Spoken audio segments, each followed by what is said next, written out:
One. Hi, favored ones. Welcome to Soul Talk. Our guest for today is Reynaldo Sanchez. He is an experienced professional in training and learning development, and he is the new Senior Learning Experience Facilitator at Subway. And I'm using the word new because he's only been there for 2 months. That's right. Amazing, right?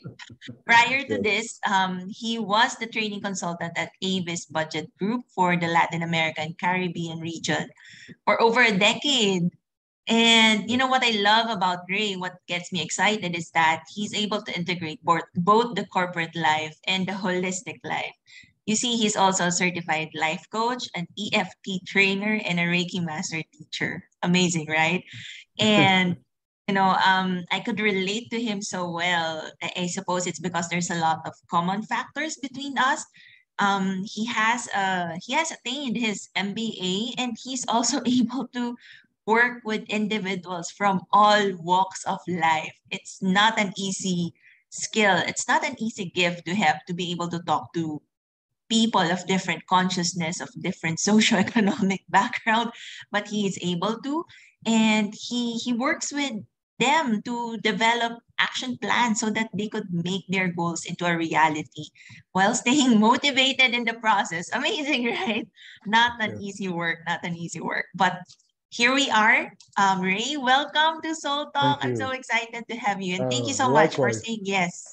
Thank you. Thank you. Appreciate it. Mhm. Yes, Ray right now is in Miami, right? Yes, That's right.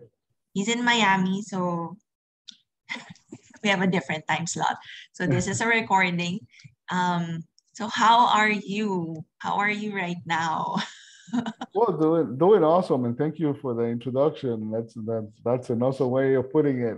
Yes, I've done a little bit of everything in the sense of, yes, of course, I was interested in the part of learning and development, and came into it just kind of like by accident. Though I think that's where I was meant to from the beginning. But at times we need something like the foundation before we can actually go into the thing that really calls us, or that guiding star. And everything I think works out in a way that it prepares you right for what's next.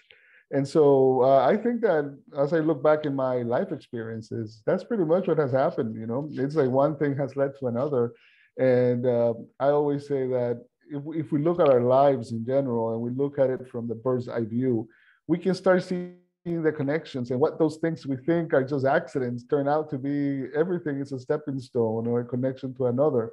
So it's a beautiful mosaic, so to speak, right? Yes. And now that you're mentioning it, it's really amazing. Now that because yesterday was my birthday. I just turned Oh, 40. happy birthday.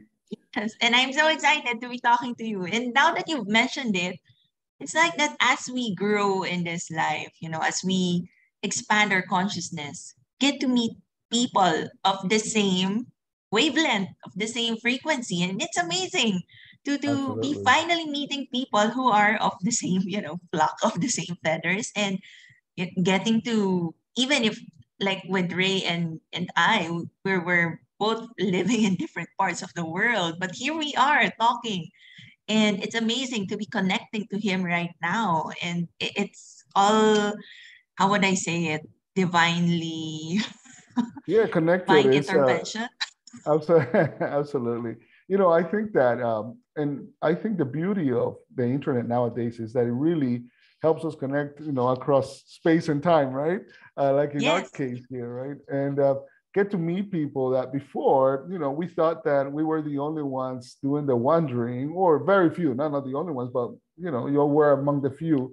But you start finding out there's a lot of more people that have your same interests, and that you have things in common, and it's really amazing. And at the same time, so I would say really it makes me happy to know that there's such a structure out there. I mean, you see, for example, even Gaia, like the network that, part of their work is to, promote awakening and kind of expanding consciousness. And so it's awesome that there's so many avenues that is coming to the forefront when it comes to consciousness expansion and going within and exploring our deeper spirituality. So I think we're living in a very exciting time, to be honest. It's amazing.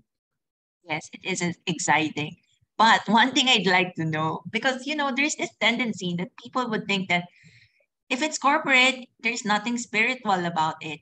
You can't integrate it with anything that is holistic or what we would say alternative ways of thinking. But you're in corporate for the longest time, thriving in corporate, getting promotions, and now you have a new role in Subway. How was it able? How did spirituality help you in being successful in corporate? That's an awesome question. I think, the first of all, I think that sometimes we do have this tendency to think that if I'm not doing something that seems to be spiritual, like, I don't know, something more like a priest or, a yoga master or something like that, I'm not in my path. But in truth, I mean, we are in our path, no matter what we do. I mean, as long as we do it in a way that we are conscious of what we want to achieve from within.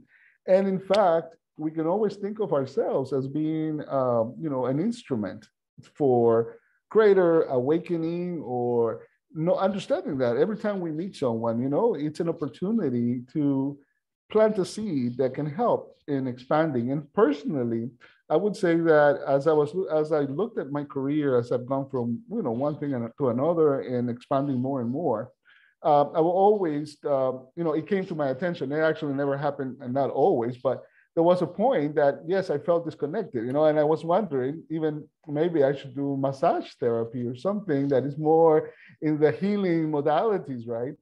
But then it came to me that I was where I needed to be. And if anything, I will be more within the business environment because, when it comes to that, each individual, sometimes we take it for granted, but especially in my case that I usually train business owners, franchisees, you are in a unique position, especially in my case that I work with business owners, but anyone who really interacts with a person, no matter where they are, no matter if it's customer service, but especially in my case, in the sense that, speaking from my own experience, I can say that has been interesting because I've seen it as, well, business owners have such a unique opportunity to develop their employees and see things from a different perspective because their old way of seeing management was directive, right? Go do this and, get it done this way, that way. That's it.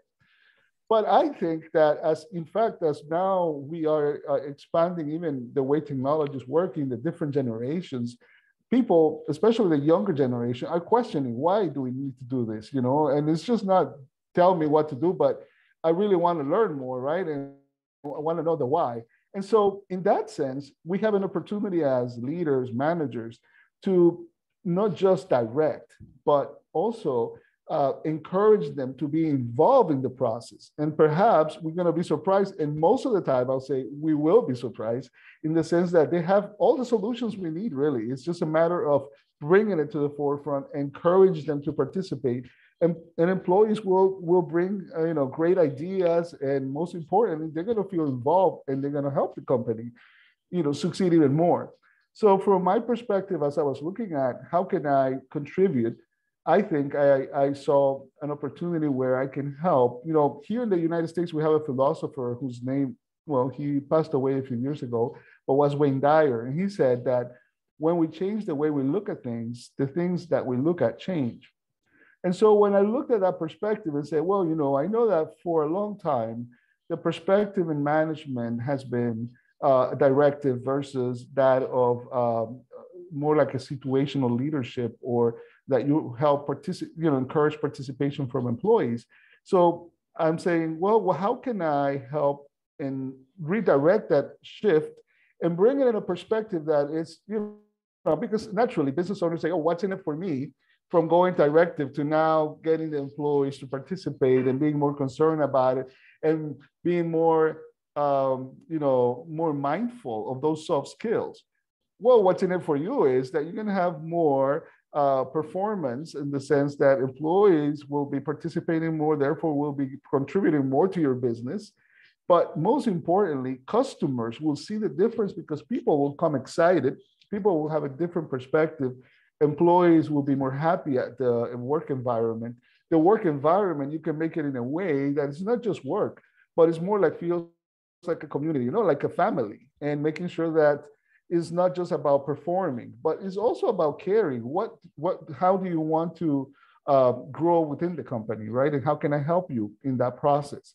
So it's getting the managers and owners to participate in that process and that conversation. And I think we can make such an impact, you know, in the daily life of our employees and of people in general, right? And at the end, it's even of the customer, because customers walk into the business and they can see a difference, right? Of a difference of when people are happy at where they work versus where they're just, you know, feel like I have to be here because I have to be here. But at the moment 5 o'clock hits, I'm out of here, right? I mean, not a second longer, because I don't feel an excitement even to be in this environment. So that's the shift that I found that I could contribute to the, you know, to the companies that I work with, right? And to the business owners that I train, so that they themselves see things from a different perspective. And in fact, I even tell them, you know that you contribute to your community just by having a business in that community, because it's as if you are a source of mana, you know, of the creator, to bring forth like rivers, right? To bring forth more prosperity to your employees, to the community. And so business by business, we can all make an impact. And so I saw that from that perspective, like, you know, it's amazing. There is a spirituality there if we want to make sure that it's also touched by it, right? It's not just something that we just do like an exercise, but more like in a mindful way.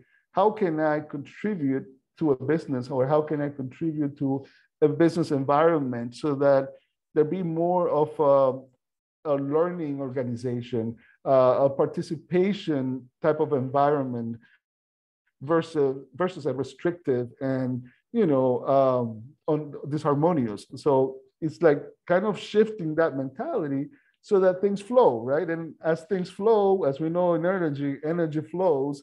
And when energy flows, everybody's happy. So that's an awesome thing, you know?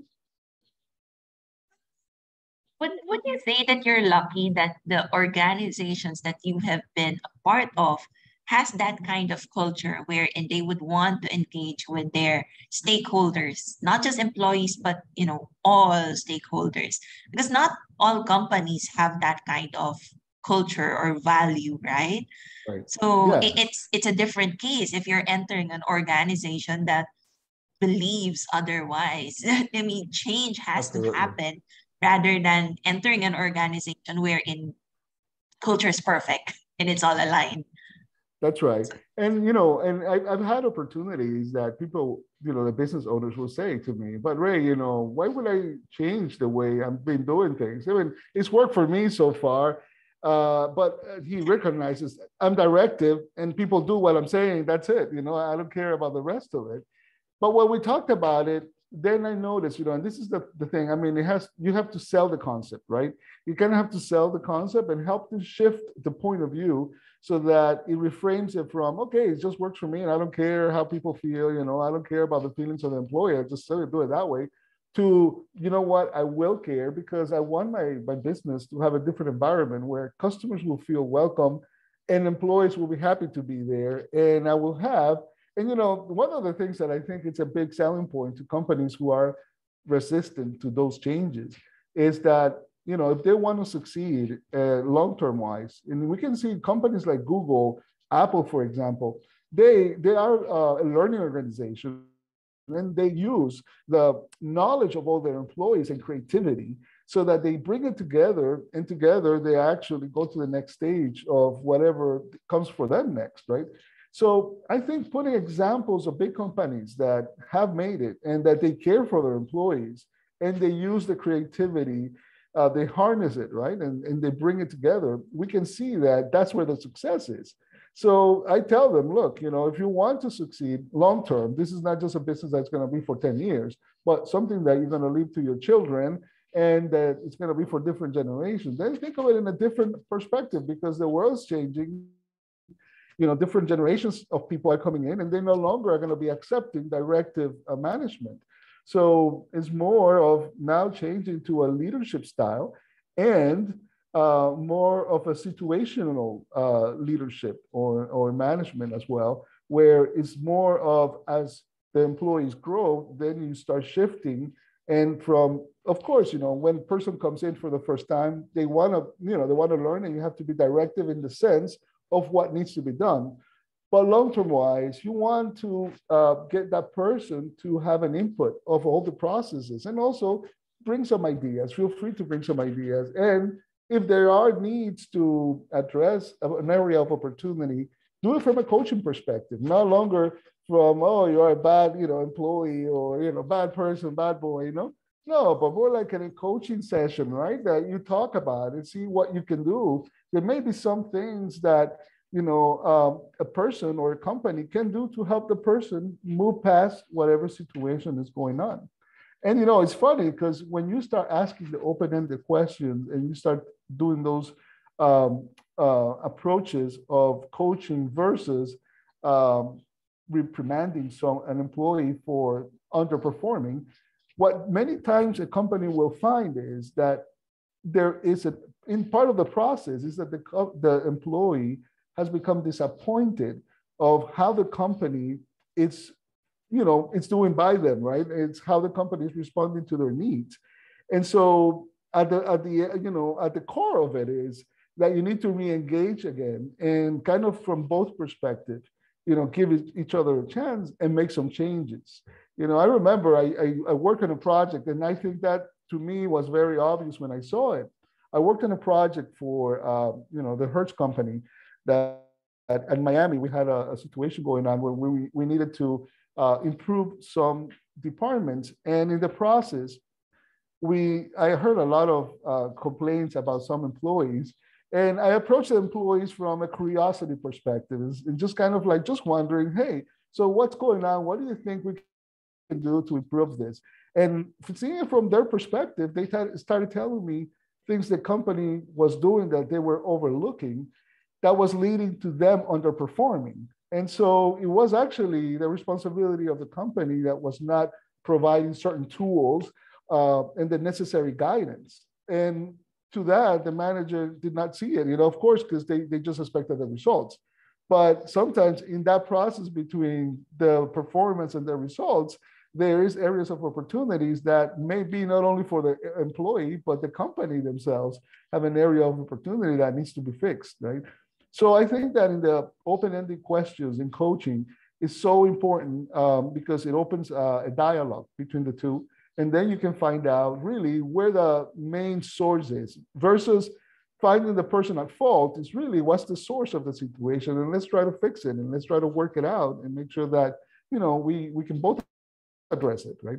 So, and I mean, I think it's amazing the area of opportunity that is within the corporate environment for changing the way we work, and so that it's not only a place you come just to work, but it's a place we come to learn more and even expand more, and given the tools. And I am happy that in the process that I've been and the companies that I've been with, and back to what we're saying, synchronicity. Maybe I was meant to be in that moment, that place, right, with those companies. But there were areas where the company itself, the corporate, would have opportunities for training, and licensees or franchisees would have to choose whether they wanted to register for the university so that the employees would have an opportunity to learn more just from what that's to learn in the role, but even to learn from management, leadership, accounting, and anything they wanted, right? And they had to pay for it. They had the franchisees had to pay a fee in order to enroll.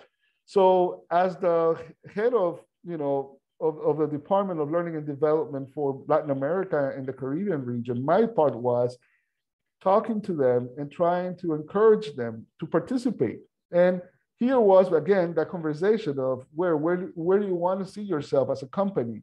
Do you want to see yourself still around in the next 30 years, 40 years, or just for the next 10 years? As a learning organization, it helps to have people that are knowledgeable, especially they want to learn, that encourage them and provide the tools.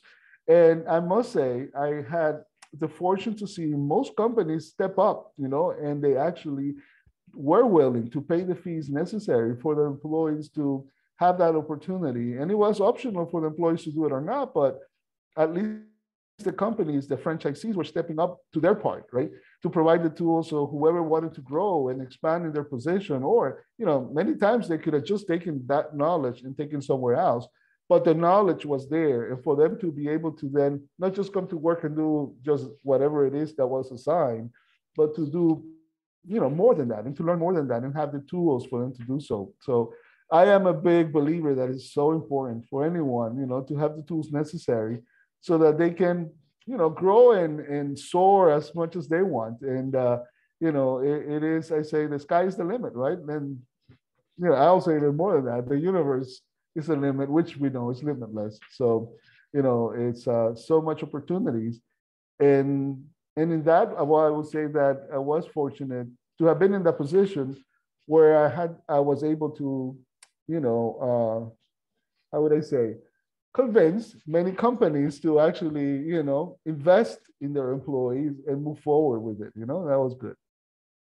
Yes, I think that's a very good selling point. I mean, just asking that question, are you in the business for just 10 years, or would you really want to grow 30, 40 years down the road? Because if you just want to be very directive with the way things are going, then yes, 10 Absolutely. years is good enough. Yes. That's a good selling point. But I love what you've said, that opening up the dialogue between employees and the managers, because that's an important thing. Right. The managers, well, even here in the Philippines, most managers are really just trained to look for problems, solve it, without really consulting with the people down in the ground, the rank and file, who are really Right. doing work and who would also have fresh perspectives, sometimes Absolutely. perspectives that the managers don't see because they don't actually do that kind of work. They're just overseeing. So there's a lot of things that they also overlook. So it's Right. it's a it's a good observation that you have seen there, that there are some spaces that's not being recognized or not being acknowledged by the managers, and sometimes those are the Absolutely. important things to be able to solve problems, or actually sometimes Yeah. not even problems. It's just to perform better in a more Hmm. efficient way, in a more effective way. Those information are also needed, and information coming from the employees themselves. So, but I love what you said, that the managers has a role, because when we say the company, we're, there's these expectations that the company is the higher ups, the executive committee, but then the managers, even those at the supervisory level, Right. they also have the role of nurturing the careers of the employees. Oh, yes, And absolutely. it's good that you mentioned that they also need coaching skills. And what comes to mind is actually they need to mentor. In some ways, they Absolutely. have to be mentors. But how would you help the manager shift that kind of mindset from being the solver to the one who is caring for the career path of a person? That's totally different It is a skills. challenge. Absolutely. And, one of the things we have for doing that, because we have different programs. For example, we have the one for the owners or vice presidents and presidents, right? And then for the managers who are in the front line as well. And in that, of course, you sell the idea to begin with the vice president and the president, because you need their support. And then after that is bringing it down the line so that everyone is aligned to that idea, right? And yes, indeed, that's the challenge you find in the front line when it comes to management, the managers, right? Shifting that perspective of how they used to be to how they could be, and in that where they're going to see the potential that they can bring out from their employees, and have a more of a cooperative atmosphere versus that of a directive one. And what I found is the same thing. They themselves need to go through some coaching at first. It's a step of going through some coaching at first so that they shift And once you get them to shift, they can see then, yeah, the importance of it. We have actually, I found that we have a program, and this can be, not just particular to the company, but something that it can be implemented. It's for example, I remember we do a 2 days program where we have different activities. And in those activities, it goes from the delegation to setting objectives that are clear. And that's the other part of it, right? Clear objectives that are important. And then for the manager to delegate, right? It's just another one that sometimes it's hard for managers to delegate the important roles, especially. So this is part of that transition where you get them to empower their employees more. And most importantly, question, why is it that I don't trust, let's say, my employee to do something that is really important for me, right? And it goes back most of the time to how clear are you on your own setting of goals, right? If your goals are not clear, chances are the person's going to miss the mark because, of course, and we do an exercise, which is funny. It's a very simple exercise. And we do it purposely so that they see how it feels when someone does not give clear instructions and what is the end result. And the exercise is of doing a paper plane, right? Which seems easy, do a paper plane. So they start doing the paper plane. Okay, whatever. Some of them are struggling because it's been like, wow, I haven't done the paper plane for like 40 years or 30 years. It's been such a long time, I forgot, right? So finally they do it. And then we can say about 20 feet away, we put like a bullseye. And we say, okay, now that you have your paper plane, we want you to hit the mark over here, the bullseye, which is 20 feet away, right? So everyone from where they are, which is about 20 feet away, they start throwing the airplane, and most of them don't hit it, right? And so then some of them start and then some of them start complaining, well, if I would have known that I had to build a plane that had to fly and it was going to have to, go a long distance, I would have done a different one, right?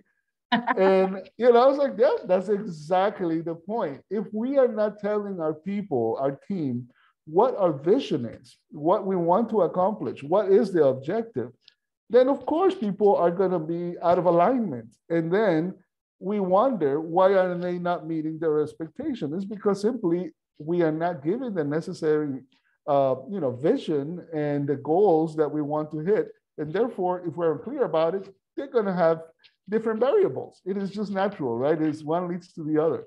And so exercises like that starts bringing the aha moment, right? That's like, oh, I see, where I can start becoming better at telling, informing people, not telling, but more like when I'm delegating something, what can I do from my perspective so that I'm clear on what is it that expectation is and the vision.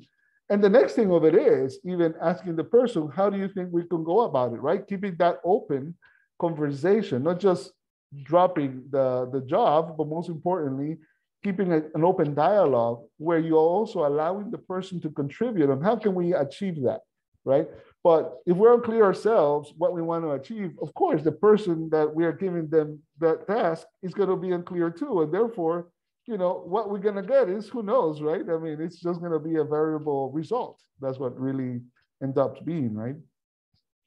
So that's really important. I mean, setting objectives and most importantly, communicating it appropriately and then following up. And last but not least, which is that getting the contribution from people, from those who are in the field, who are the front line, is so essential.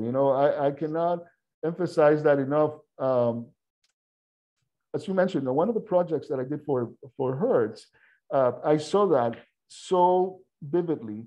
In 6 months, we were able to achieve a savings for the company of over $800,000 in savings, simply by changing the way the company was doing certain things. And so it was making it more effective, more efficient, and saving lots of money. I mean, it was over $800,000 in just 6 months. But those ideas did not come from the top management. Those ideas came from the people in the field who said, you know what, this will be a good idea. How about if we do this, that? I was there as a facilitator, and I would say, I was the sacred witness, right? To seeing that coming together. And really, I was just helping them, manage the waters of corporate red tape so that things would get done the way they needed to get done. But they were the ones who put their ideas together, who actually made those over $800,000 happen. But it's amazing. You allow people to bring in their creativity and their experience, and it's amazing what you can achieve. It's just, I mean, it blows your mind, really. So it's awesome. That's a beautiful thing to share.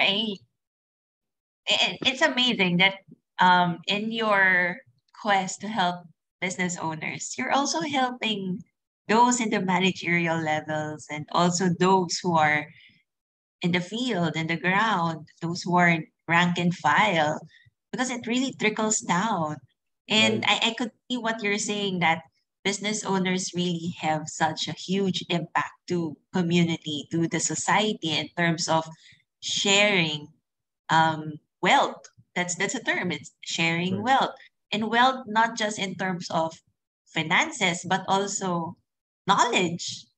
Yep. That's that's Absolutely. that's that's really that's really amazing. And I love that you also said that the vision has to be so clear so that everyone is aligned. But the Right. thing actually, even here in the Philippines, my gosh, sometimes when I look at the vision of the company, there's so many mission. It's like it's just a little bit too much, right? I mean, how would the Right. employees really remember all of those? So how Absolutely. would you, because if it's really about clarity, it's also convincing the business owners to be very, very clear with their vision. And with clarity, it also means being more simple in what they want. And how would you train them to simplify things in such a way that things would be clearer? And I know there's a framework for it. Here we use SMART, but I am not sure in your experience.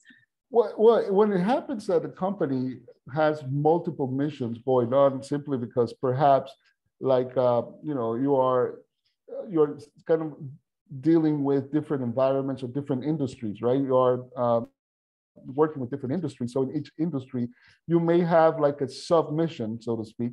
But that's the part that, okay, what is the main driving mission that drives the company? And it can be something as we connect people, right? Or we thrive so that our customers have a better solution in communication, for example, right? But then under that becomes your sub missions, which are always going to be guided by the main mission. And so it is important then that you connect. Well, first of all, that you do have one main mission, which everyone is clear about. And then those submissions will be in alignment with that main mission. Because otherwise, you might as well have a separate company, a separate entity, because that particular department or subdivision will be really kind of out of alignment, right, to the whole mission of the company. So it is possible, and it is possible to have submissions as long as the main mission is clear and the other ones are in alignment with the main one. And so they'll be able to accomplish what they set out to do. And we can see, for example, GE, it's a company, for example, that they have so many different departments and so many different divisions because they are in different industries. And at the same time, they have managed to maintain a cohesiveness throughout the organization. And of course, like many companies, sometimes they go through their stages where they lose sight of where they are, right? What is it? Like all of a sudden, for example, they might have been in the technology business, and all of a sudden they find themselves doing more of all the things that they're not meant to be doing. Like I've heard of a company. Unfortunately, I cannot name the company, but I heard of a company case where their main business was on the restaurant business, but before they knew it, they got so involved in doing technology that it was like, wait, where are we? Do we want to be in the technology business or are you still in the restaurant business, right? And so this is where you may have to decide, well, maybe there may be an opportunity. It doesn't mean you have to just lose out on the opportunity, but at times this is the conversation to be had, right? Do we want to continue working on that separate as a like a separate entity? This is where you have your divesting, right? That you have a separate company doing a different business because it no longer works hand in hand exactly with the company, and they just support each other. Of course, it's possible to just have that cohesiveness of support, but it no longer cannot work as the same company because it no longer actually is aligned with the mission of the company, right? And so it is interesting how that sometimes is. And I think at a personal level, it can happen to us, especially, right? That you think about, well, I want to accomplish this particular thing. And before you know it, we may become so involved in all the details that we forget what our main goal is, right? And we're like, wait a minute, I've been months doing something else, and my main mission hasn't been tackled yet, And I think that is, in fact, one, I mean, I've seen it from my own personal life that at times it has happened to me. And when I see that, I'm like, wow, it's so funny. I mean, I have to laugh about it, because, it just happens sometimes, that we just get out of alignment because we get distracted with something that it may seem very, very interesting. But when you really feel it, you're like, no, this is not really the thing for me, but I just became entertained with it, right? And then I overspend my time with it when I could have been doing things that could contribute more to my mission versus the things that are not contributing. It's amazing that you were able to, parallel it with the personal life because it's so true. And the company that you mentioned, GE, it's General Electric, right? Yeah, General Electric, I right? heard that they're kind of, splitting up, I think, Yeah, because there's too many companies exactly. under the group. And Mm, sometimes exactly that's what I was saying, that it gets to a point that even though the companies are working well, they no longer seem to be working for the same company, so to speak, right? Because they're doing their own thing. And so it gets to a point that, okay, maybe it's best to work separately. And yes, of course, we can be partners and work in some projects, or I'll be your best customer, whatever the case may be. But you are clear already as to where you are and that you are following your mission as it should be, right? As a company. for companies, it's easy to just, split up. But Mhm. we as a person, if we are out of alignment, if we get distracted with the main goal, that is a problem. It is. And, I think that, my personal point of view is we are here, on this earth, having an experience, right? And it could be Yes. that there are times where we set out to do something, and all of a sudden we became really interested in this. And then this is where we have to stop for a moment and say, do I want to continue here? And allow for ourselves to decide to, what, no longer I want to continue in this path. I'm changing path because sometimes we're renewing ourselves. We are renewing ourselves for different reasons. Perhaps what you needed to do, it's already done, and you haven't recognized it yet, and you're still walking that same thought, but other things now have taken more importance. And this is really where you need to be, is at point B, not point A. And so you just have to switch and change gears and be okay with it. There's no right and wrong. It's just take a moment, allow yourself to align yourself and say, where do I want to be? Where's my heart, right? Where's my heart? And if my heart is in point B, Is the then question. go to Where is point the B, heart? right? Yeah. Yeah, but don't feel because sometimes we can be our worst enemies when it comes to being a judge, right? And we can be really harsh, saying, "Oh, you didn't accomplish point A. You haven't accomplished this and that." But hold off for a moment and take a look and see, it's still point A valid for me? Maybe it's not. And if it's not, then it's okay to redefine yourself, because it may be that it's time for you to redefine yourself. And it might have been even 6 months apart. But in 6 months, anything can happen. And whatever you need to do, you need to do it, especially nowadays, right? That I think in time, so much can be happening in the blink of an eye that shifts, our own internal shifts can happen within a few days, in fact, and no longer it has to take years for a shift to happen. I think it may be the energy of the planet is changing, that it allows us to shift faster. And as such, even our own missions as to what we call missions change, because our own interest of where we needed to be no longer needs to be there. And now we are getting a calling to do something different, and it's okay. It's not a judgment on us as to, oh, you didn't complete this, you didn't complete that. No, maybe if you look back, and we were saying back to what we were discussing, in a bird's eye view, you see the connections. You're like, oh yeah, no, I did what I was setting out to do, and I'm already done with this. Now it's for me to do something else and be totally okay and at peace with that. Beautifully said. I love that we could shift instantly. It doesn't need to be days, months, or years. Sometimes the shift happens immediately. And Absolutely. when that shift happens, we have to redefine how the path would look like, and Yes. be clear again with the new vision, because the old one may no longer be valid. That's the term. Yes, it may no Absolutely. longer be valid, and there's nothing wrong with that, because Nothing. our path would always take us to something better and more beautiful down the line when we look at it from a bigger perspective. That's amazing. Absolutely. But the question is, we'll go back to it, since you're also a life coach, maybe you could answer it. How would a person actually know what's inside the heart, what their truth is saying? Because it's true that we are our harshest critics, our harshest judge. It's it's amazing how we're still, alive with all the, harsh critics that we are inflicting ourselves with. But how does one actually know what's inside your heart, what your truth is? Do you have a gauge for it, or a measurement of sorts for a person to actually know? Well, I think, I'll say that the first thing that we need to do, and I suggest to my clients, is take a deep breath and know that if you are living and breathing here on earth, you're already doing that part of your mission, because you're experiencing, right? We're here to experience and to grow. So that's awesome. You're already doing your mission. We're experiencing and growing as we're here, right?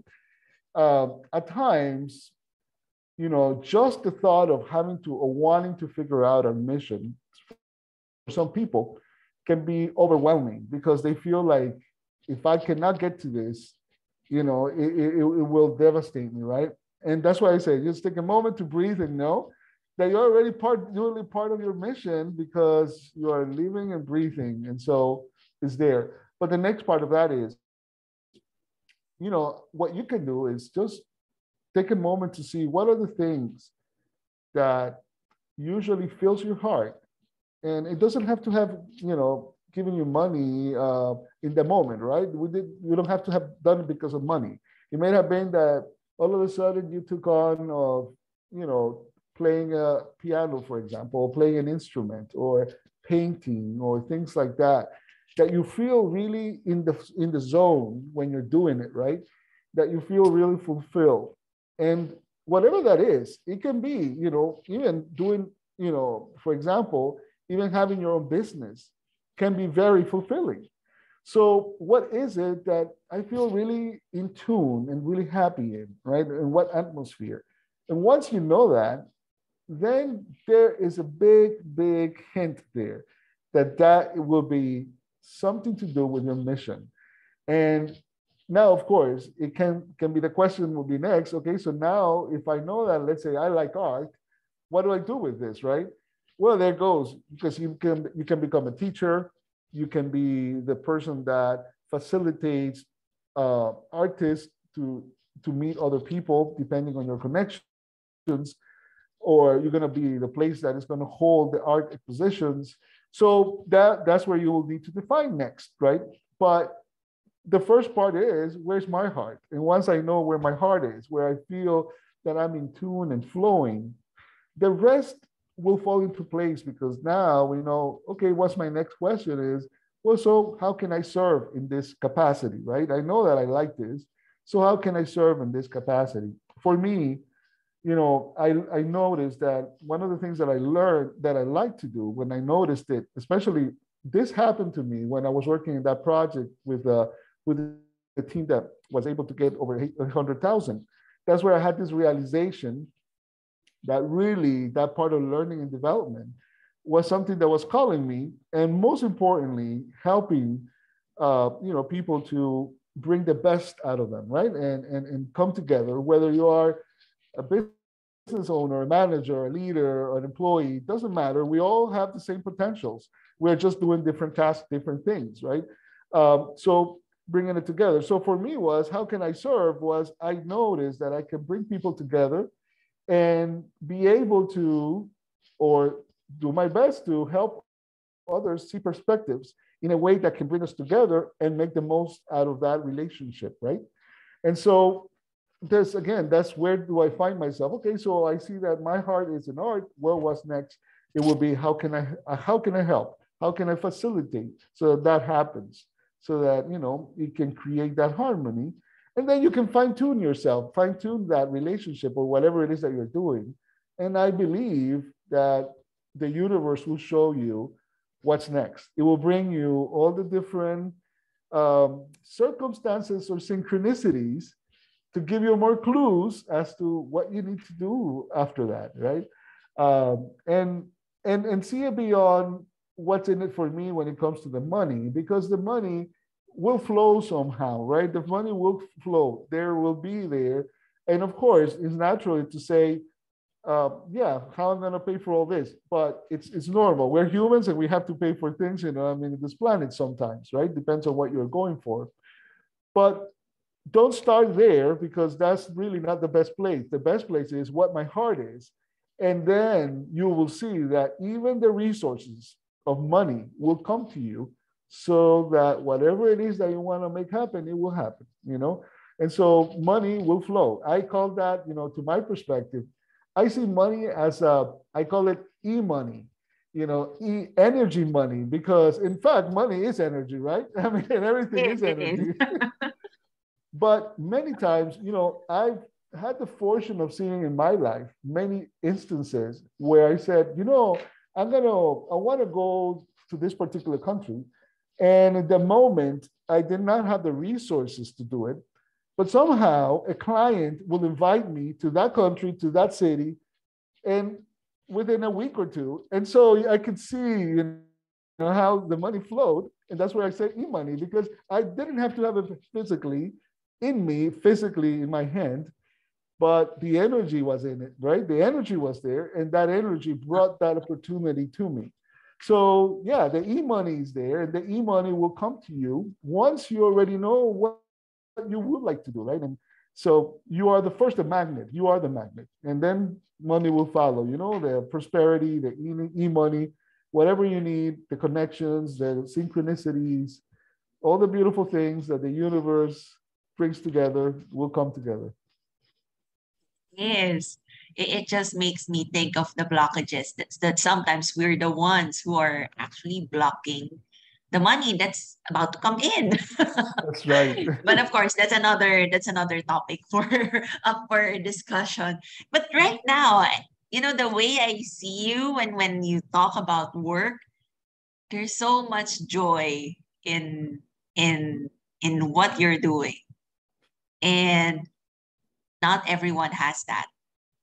Oh, thank you. And I think, maybe because I realized what my part is in it, right? In a conscious way. And how can I help both ends so that, well, we can make the best out of the relationship, and for the mana to flow in a good way to all of us, right? That's true. Yes. Amazing, amazing. But thank you so much.